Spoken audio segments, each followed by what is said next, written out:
പുറപ്പാട് അധ്യായം 22.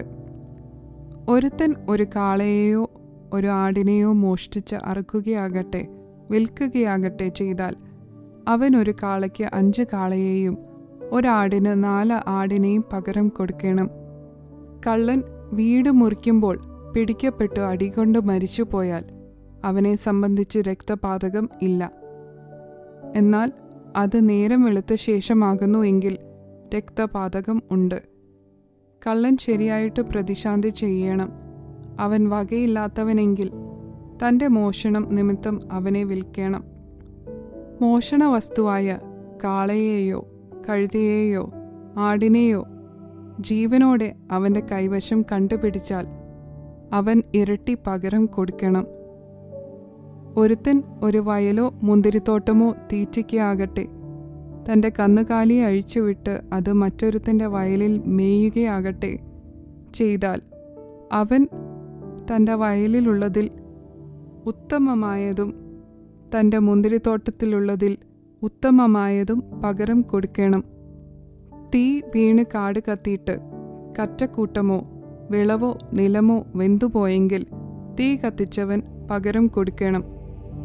ഒരുത്തൻ കൂട്ടുകാരൻ്റെ പറ്റിൽ പണമോ വല്ല സാധനമോ സൂക്ഷിപ്പാൻ ഏൽപ്പിച്ചിരിക്കെ അത് അവൻ്റെ വീട്ടിൽ നിന്നും കളവ് പോയാൽ കള്ളനെ പിടികിട്ടി എന്നു വരികിൽ അവൻ ഇരട്ടി പകരം കൊടുക്കണം.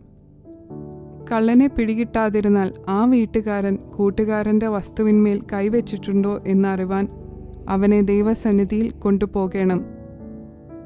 കാണാതെ പോയ കാള, കഴുത, ആട്, വസ്ത്രം മുതലായ യാതൊന്നിനെയും സംബന്ധിച്ച് ഇത് എനിക്കുള്ളത് എന്ന് ഒരുവൻ പറഞ്ഞു കുറ്റം ചുമത്തിയാൽ ഇരു പക്ഷക്കാരുടെയും കാര്യം ദൈവസന്നിധിയിൽ വരേണം. കുറ്റക്കാരനെന്ന് ദൈവം വിധിക്കുന്നവൻ കൂട്ടുകാരന് ഇരട്ടി പകരം കൊടുക്കണം. ഒരുത്തൻ കൂട്ടുകാരൻ്റെ പക്കൽ കഴുത, കാള, ആട് എന്നിങ്ങനെ ഒരു മൃഗത്തെ സൂക്ഷിപ്പാൻ ഏൽപ്പിച്ചിരിക്കെ അത് ചത്തുപോകുകയോ അതിന് വല്ല കേട് തട്ടുകയോ ആരും കാണാതെ കളവ് പോകുകയോ ചെയ്താൽ കൂട്ടുകാരൻ്റെ വസ്തുവിന്മേൽ അവൻ കൈവച്ചിട്ടില്ല എന്ന് യഹോവയെ കൊണ്ടുള്ള സത്യം ഇരുപക്ഷക്കാർക്കും തീർച്ച ആയിരിക്കണം. ഉടമസ്ഥൻ അത് സമ്മതിക്കണം. മറ്റൊരുവൻ പകരം കൊടുക്കേണ്ട. എന്നാൽ അത് അവൻ്റെ പക്കൽ നിന്നും കളവ് പോയി എന്ന് വരികിൽ അവൻ അതിൻ്റെ ഉടമസ്ഥന് പകരം കൊടുക്കണം. അത് കടിച്ചു കീറിപ്പോയെങ്കിൽ അവൻ അതിന് സാക്ഷ്യം കൊണ്ടുവരേണം. കടിച്ചു കീറിപ്പോയതിന് അവൻ പകരം കൊടുക്കേണ്ട. ഒരുത്തൻ കൂട്ടുകാരനോട് വായ്പ വാങ്ങിയിട്ട് ഉടമസ്ഥൻ അരികെ ഇല്ലാതിരിക്കെ വല്ല കേട് ഭവിക്കുകയോ ചത്തുപോകുകയോ ചെയ്താൽ അവൻ പകരം കൊടുക്കണം. ഉടമസ്ഥൻ അരികെ ഉണ്ടായിരുന്നാൽ അവൻ പകരം കൊടുക്കേണ്ട. അത് കൂലിക്ക് വാങ്ങിയതെങ്കിൽ അതിന് കൂലിയുണ്ടല്ലോ. വിവാഹത്തിന് നിയമിക്കപ്പെടാത്ത ഒരു കന്യകയെ ഒരുത്തൻ വശീകരിച്ച് അവളോടുകൂടെ ശയിച്ചാൽ അവൻ സ്ത്രീധനം കൊടുത്ത് അവളെ വിവാഹം കഴിക്കണം. അവളെ അവന് കൊടുപ്പാൻ അവളുടെ അപ്പന് അശേഷം മനസ്സില്ലെങ്കിൽ അവൻ കന്യകമാരുടെ സ്ത്രീധനത്തിന് ഒത്തവണ്ണം പണം കൊടുക്കണം. ക്ഷുദ്രക്കാരത്തിയെ നീ ജീവനോടെ വയ്ക്കരുത്. മൃഗത്തോടുകൂടെ ശയിക്കുന്ന ഏവനും മരണശിക്ഷ അനുഭവിക്കണം. യഹോവയ്ക്ക് മാത്രമല്ലാതെ വേറെ ദൈവങ്ങൾക്ക് യാഗം കഴിക്കുന്നവനെ നിർമൂലമാക്കണം. പരദേശിയെ പീഡിപ്പിക്കരുത്, ഉപദ്രവിക്കുകയും വരുത്. നിങ്ങൾ മിസ്രയീം ദേശത്ത് പരദേശികൾ ആയിരുന്നുവല്ലോ.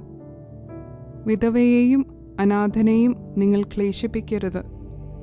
അവരെ വല്ല പ്രകാരത്തിലും ക്ലേശിപ്പിക്കുകയും അവർ എന്നോട് നിലവിളിക്കുകയും ചെയ്താൽ ഞാൻ അവരുടെ നിലവിളി കേൾക്കും. എൻ്റെ കോപവും ജ്വലിക്കും. ഞാൻ വാൾ കൊണ്ട് നിങ്ങളെ കൊല്ലും. നിങ്ങളുടെ സ്ത്രീകൾ വിധവമാരും നിങ്ങളുടെ പൈതങ്ങൾ അനാഥരുമായി തീരും. എൻ്റെ ജനത്തിൽ നിന്റെ അടുക്കലുള്ള ഒരു ദരിദ്രന് പണം വായ്പ കൊടുത്താൽ പൊലി കടക്കാരനെ പോലെ ഇരിക്കരുത്. അവനോട് പലിശ വാങ്ങുകയും അരുത്. നീ കൂട്ടുകാരൻ്റെ വസ്ത്രം പണയം വാങ്ങിയാൽ സൂര്യൻ അസ്തമിക്കും മുൻപേ മടക്കിക്കൊടുക്കണം. അതുമാത്രമല്ലോ അവൻ്റെ പുതപ്പ്, അതുമാത്രമല്ലോ അവൻ്റെ ശരീരം മൂടുന്ന വസ്ത്രം. അവൻ പിന്നെ എന്തോന്ന് പുതച്ച് കിടക്കും. അവൻ എന്നോട് നിലവിളിക്കുമ്പോൾ ഞാൻ കേൾക്കും. ഞാൻ കൃപയുള്ളവനല്ലോ. നീ ദൈവത്തെ ദുഷിക്കരുത്. നിന്റെ ജനത്തിൻ്റെ അധിപതിയെ ശപിക്കുകയും അരുത്. നിന്റെ വിളവും ദ്രാവകവർഗവും അർപ്പിപ്പാൻ താമസിക്കരുത്. നിന്റെ പുത്രന്മാരിൽ ആദ്യജാതനെ എനിക്ക് തരണം. നിന്റെ കാളകളിലും ആടുകളിലും അങ്ങനെ തന്നെ. അത് 7 ദിവസം തള്ളയോടുകൂടെ ഇരിക്കട്ടെ. 8-ാം ദിവസം അതിനെ എനിക്ക് തരണം. നിങ്ങൾ എനിക്ക് വിശുദ്ധന്മാരായിരിക്കണം. കാട്ടുമൃഗം കടിച്ചു കീറിയ മാംസം തിന്നരുത്. നിങ്ങൾ അതിനെ നായ്ക്കൾക്ക് ഇട്ട് കളയണം.